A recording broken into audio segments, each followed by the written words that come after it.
women appeared at the infamous Court No. 1 at the Old Bailey in London, 12 years apart.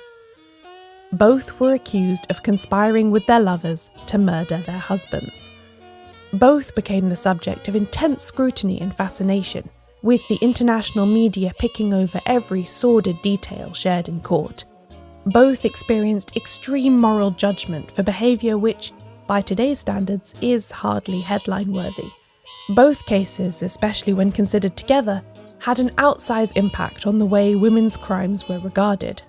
Both inspired works of fiction by prominent writers of the day, and their stories have continued to be written and adapted for new generations in the decades since. The big difference between them: in December 1922, Edith Thompson was found guilty, and in May 1935, Alma Rattenbury was acquitted. Today we are exploring the tragic tale of the murder at the Villa Madeira and its consequences for crime and crime fiction.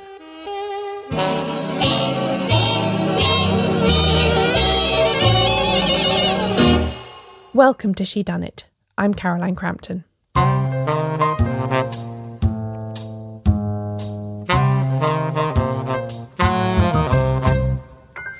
Alma Rattenbury and her husband Francis moved into the Villa Madeira at 5 Manor Road, Bournemouth, as the summer of 1935 drew to a close. It had a rather ostentatious name, but this was in fact an unremarkable suburban house in a quiet area of this popular English seaside resort. This was an exile of sorts for the Rattenburys. They were both Canadian and had met in their home city of Victoria, British Columbia, a decade earlier.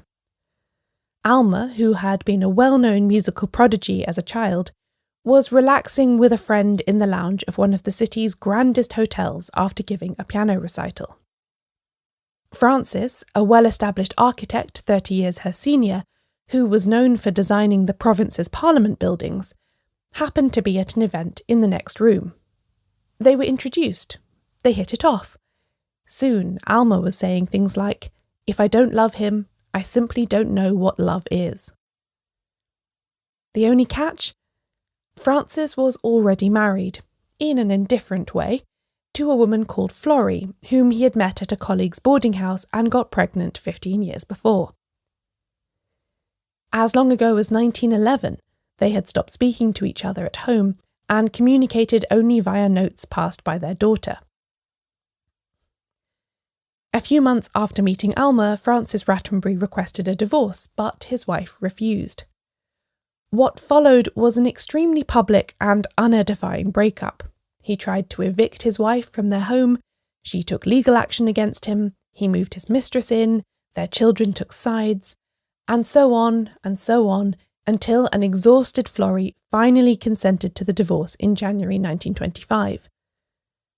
But any chance of the newly official Alma and Francis Rattenbury settling down to a respectable and prosperous existence in Victoria had been ruined by the spectacle of his divorce. His children would no longer speak to him, and most of the community followed suit in ostracising the couple. No society matrons would recognise Alma as the new Mrs. Rattenbury, and Francis's business prospects began to suffer as a result. Few clients wanted to employ an architect with such a controversial private life. By 1929, Alma and Francis, or Rats as she had nicknamed him, had finally had enough of being shunned, and so they decided to make a clean break of it and move to England. They could never have known what awaited them there.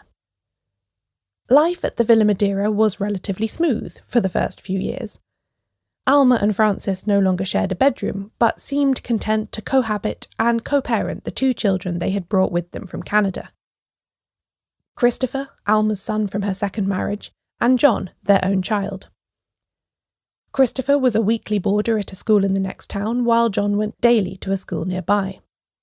They had a cook and a maid companion to help Alma run the house. Alma's health was not especially good, since she had been diagnosed with tuberculosis soon after their arrival in Bournemouth. She summoned the doctor a lot and had 4 operations between 1932 and 1935. She and Francis did both make some efforts to re-establish the careers they had left behind in Canada too, with her composing melodies for popular songs under the pseudonym Lausanne, and him seeking investment for a possible building project. There are some hints, though, that all was not as well as it seemed. Francis's spirits were often low, and Alma later said that he regularly drank alone and talked about suicide. In July 1934, he made a specific threat of this kind, which resulted in a confrontation, with him hitting her in the face and her biting his arm. When the doctor came, he found Alma with a bruised eye and her husband nowhere to be seen. The police eventually found him safe and well, walking about the streets. Then their cook left, and young John moved to a new school, which was harder to reach on public transport. In response to Alma's worries about these domestic matters, Francis agreed that she could hire a driver/handyman who would convey their son to school and do other chores about the place.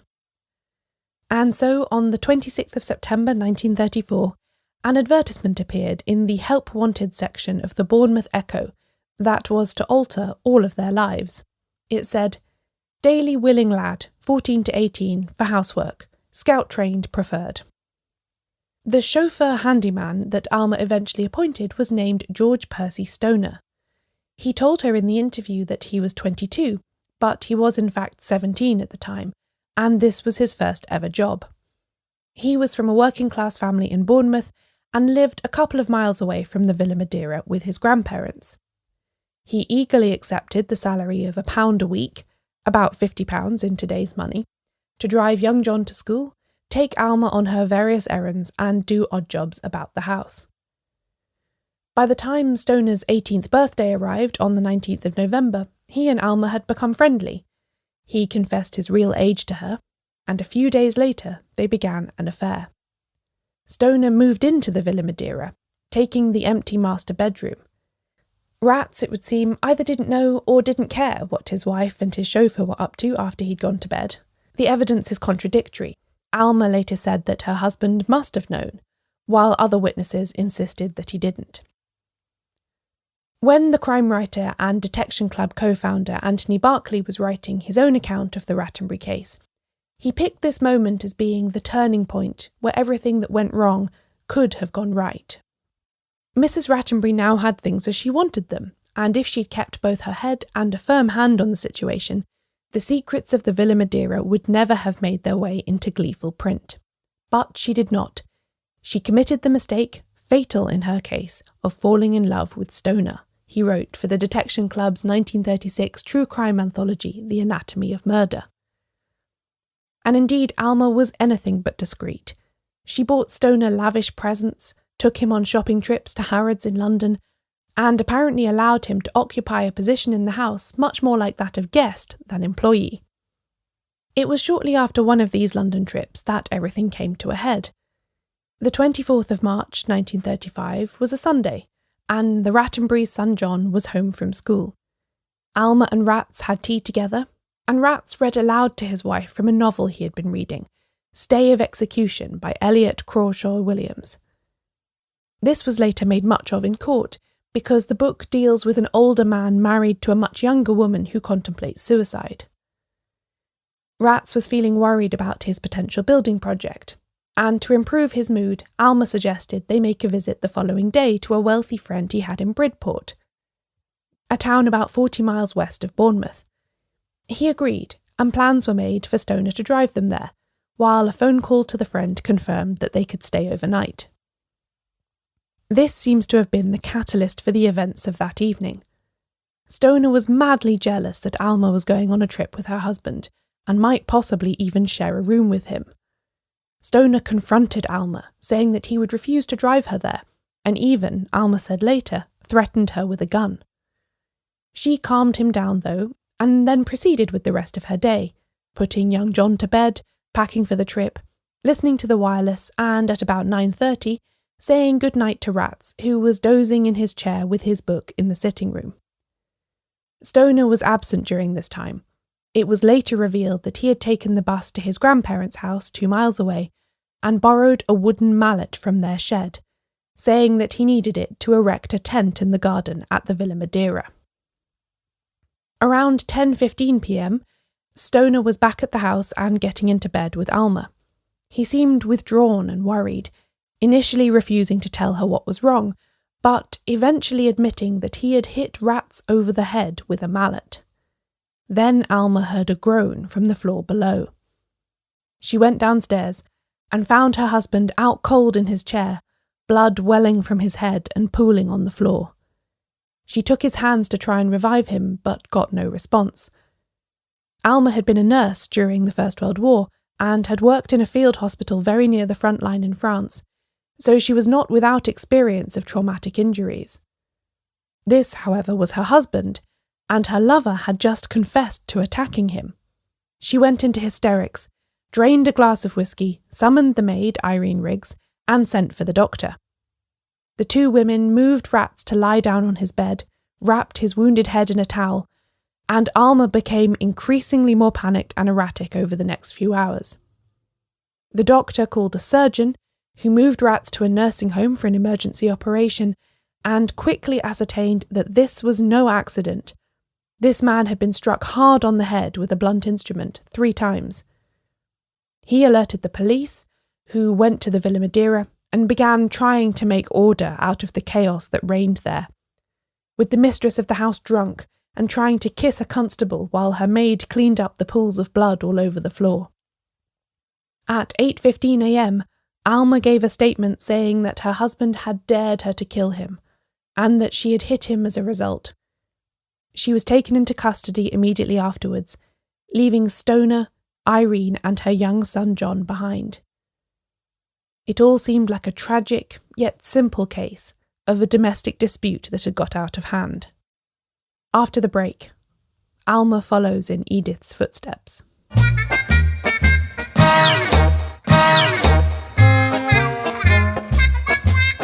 One of the stranger aspects of the Rattenbury case is that after Alma was arrested and charged with attempted murder, everybody else involved just stayed put. They were in limbo, waiting to see if Alma's husband, Francis Rattenbury, known as Rats, was ever going to regain consciousness. The maid companion, Irene Riggs, and Alma's lover, the chauffeur handyman George Percy Stoner, carried on living at the Villa Madeira. Stoner was not at all on his guard. 2 days after that terrible Sunday night, he took Irene for a drive and pointed out his grandparents' house, telling her that he had fetched the mallet from there. Crucially, when Irene asked if his fingerprints would still be on it, Stoner assured her that he had worn gloves when he handled it. Later, Anthony Berkeley would find this the most damning statement in the case, for it indicated a level of premeditation that was otherwise absent. The following evening, Irene called the police because Stoner was drunk and rambling that he was the one who had attacked Rats, not Alma.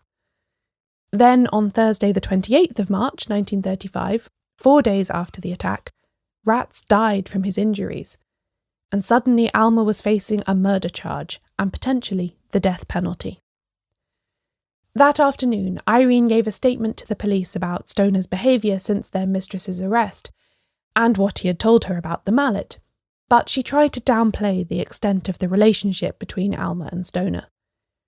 The police investigated the chauffeur, discovering his movements in fetching the mallet and then returning to the house not long before the estimated time of the attack. Stoner had gone up to London on the train that day in a futile attempt to see Alma in Holloway Prison, and upon his return to Bournemouth, he was arrested.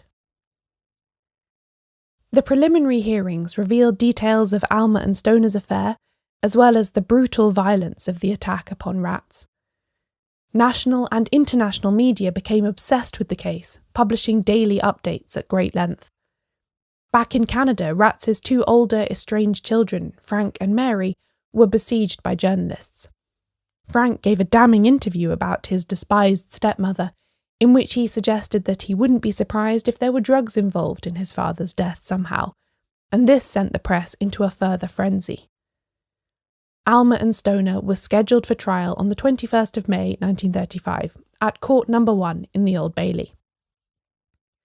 Meanwhile, a procession of friends and lawyers visited Alma in Holloway and tried to persuade her to tell the truth about that night in March.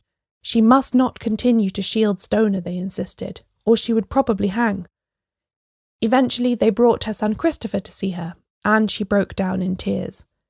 Stoner had attacked rats, she finally admitted, not her. One of the many injustices of Edith Thompson's trial in 1922 had been that the woman herself was not allowed by her legal team to give evidence, for fear that details of her scandalous reading habits and behaviour prejudiced the jury against her even more. Alma's lawyers clearly meant to learn from this mistake, and put her on the stand to explain what had happened that awful night at the Villa Madeira back in March.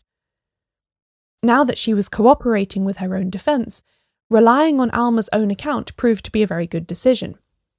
Although the revelations about her lifestyle, including her habit of staying in pyjamas all day and composing music all night, and her affair with a much younger man definitely caused those cliched sensations in the courtroom, it was generally agreed that Alma's own evidence produced a very favourable impression.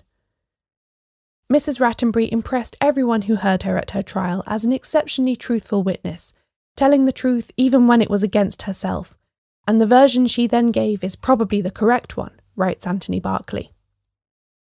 Further, her actions in initially attempting to take the whole blame seem not to have counted against her either. She had done, quote, a plucky thing, entirely in accordance with the public school code, he goes on to say. As with Edith Thompson, there was no direct evidence of Alma having planned or executed the crime. It was going to come down to whether her infidelity with Stoner was considered by the jury to be evidence enough of guilt. Stoner's defence, meanwhile, was more difficult. The police had hard evidence of him acquiring the murder weapon on the night of the crime and telling more than one person that he had done it after the fact. His lawyers attempted to build up a narrative of diminished responsibility by claiming that he was a habitual drug user, but this defence fell apart in court when Stoner was asked how much cocaine he had taken on the day of the attack, and he replied 2 egg spoonfuls, which was more than 3 times a lethal dose. He had also said the cocaine was a brown powder with black specks, confirming that he had probably never seen the drug. Another fascinating coincidence of this case is that the judge, Sir Travers Humphreys, had actually been present at the Edith Thompson trial as well. Before becoming a judge, he had served as a prosecuting barrister for many high-profile cases of the last 50 years, including the trials of Oscar Wilde, Crippen, George Joseph Smith, aka the Brides in the Bath murderer, and crucially Edith Thompson and Frederick Bywaters. Even though in his memoirs later, Humphreys denied that he had been influenced by the parallels between the legal treatment of Alma Rattenbury and Edith Thompson, he had listened to Stoner's barrister J.D. Caswell repeatedly make the comparison. Like the judge in the Edith Thompson case, Humphreys made sure to roundly attack the defendant's character, repeatedly drawing attention to Alma's adultery with Stoner as symptomatic of poor judgment and loose morals. F. Tennyson Jesse, who was present in court, taking notes for a forthcoming volume of the notable British Trials series covering the Rattenbury case, commented in her introduction that although the English criminal court was not supposed to be a court of morals, in this trial it apparently was. In his summing up, Humphreys declared that, members of the jury, it may be that you will say you cannot possibly feel any sympathy for that woman. You cannot have any feeling except disgust for her. However, crucially, he went on, but let me say this, that should not make you more ready to convict her of this crime.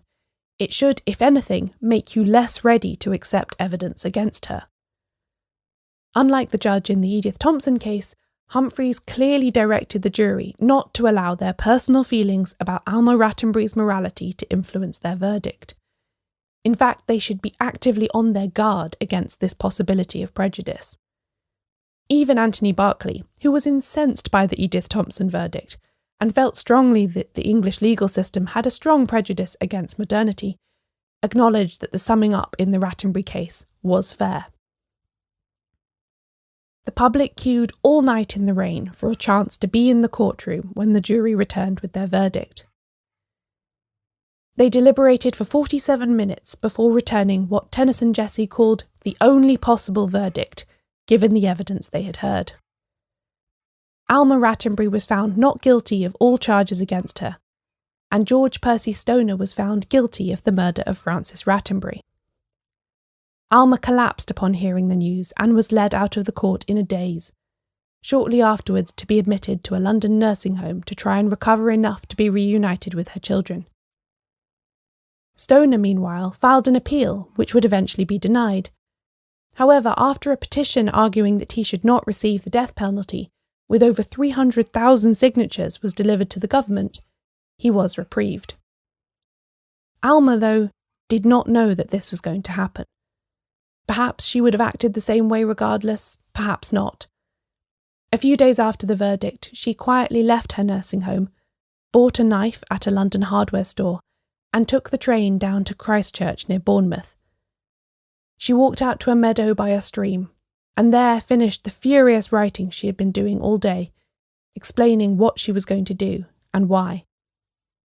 And then, in the early evening, she stabbed herself 6 times in the chest and fell into the water, dead. In the letters she had left behind, she said that she had decided before the trial to, as she put it, finish things if Stoner was found guilty.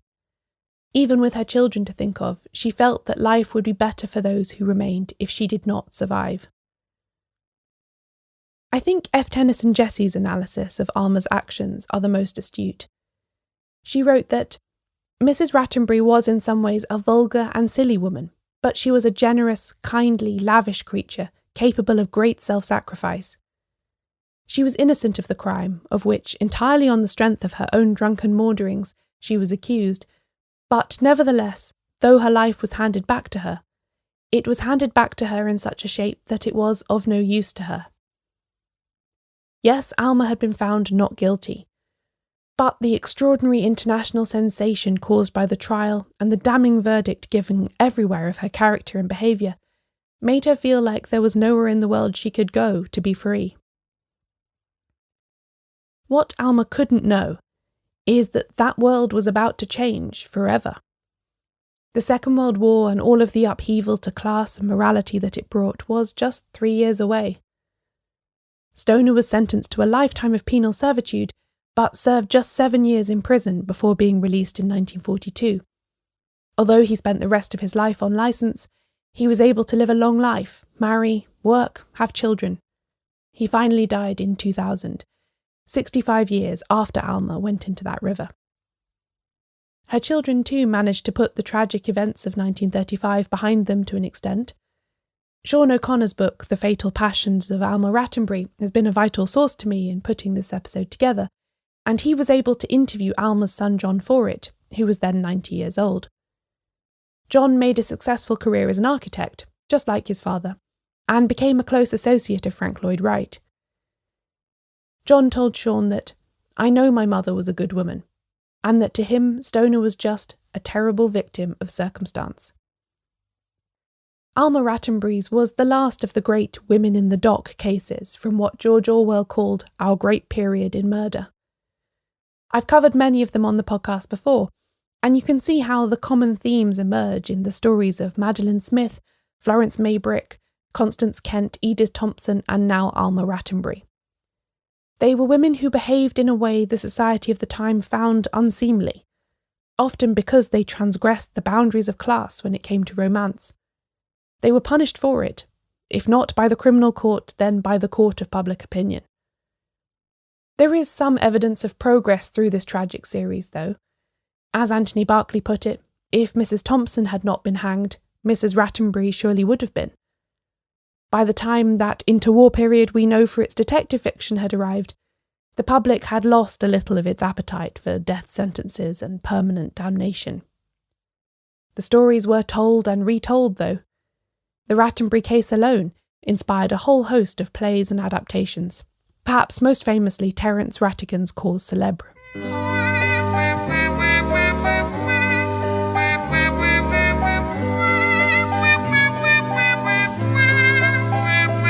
The Villa Madeira was stripped of its name in an attempt to deter the sensation hunters who kept breaking into the house in the late 1930s. It went back to just plain Five Manor Road, and in 1940 it too changed with the times, when a Jewish couple fleeing Nazi Germany moved in and made it their home. The Landsteins lived there for 50 years, graciously allowing the occasional journalist and documentary maker to look at the house.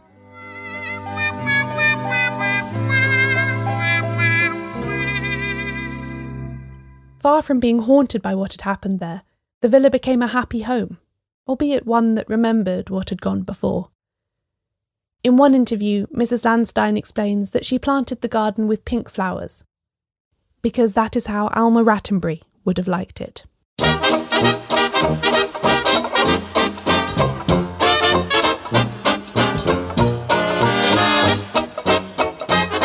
This episode of Shedunnit was written and hosted by me, Caroline Crampton. You can find links to all the books mentioned at shedunnitshow.com/thevillamurder. I publish transcripts of every episode, including this one. Find them all at shedunnitshow.com/transcripts. If you enjoyed this episode and you'd like to hear more from me, the best way to do that is to join the Shedunnit Book Club. This is the paid membership scheme that runs alongside the podcast, and which will get you every episode early and without advertising, as well as other perks. Find out more and sign up now at shedunnitbookclub.com/join.